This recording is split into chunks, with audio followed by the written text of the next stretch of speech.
নমস্কার, আপনারা সবাই কেমন আছেন? আশা করি ভালো আছেন। আজ বানাবো আমরা মাছের ঝাল, রুই মাছের ঝাল। চলো তাহলে কি কি লাগবে আমি দেখিয়ে দিই। আদা রসুন সর্ষের বাটা, কিছু গুঁড়ো মশলা, টমেটোর পেঁয়াজ বাটা, সর্ষের তেল আর মাছ ভাজা। এই যে কড়াই চাপিয়ে দিয়েছি, এবার দিয়ে দেবো 5 ফোড়ন। তেল গরম হয়ে যাওয়ার পরেই 5 ফোড়নটা দেওয়া হয়েছে।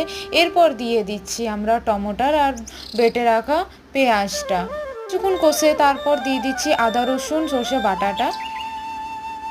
এরপর গুঁড়ো মশলাটাও দিয়ে দিচ্ছি।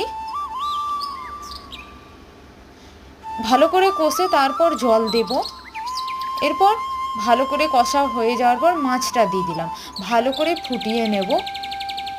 ফুটিয়ে নেওয়ার পর এই যে আমাদের মাছের ঝাল রেডি। যদি ভালো লাগে ভিডিও তাহলে লাইক, কমেন্ট, শেয়ার, সাবস্ক্রাইব করবে।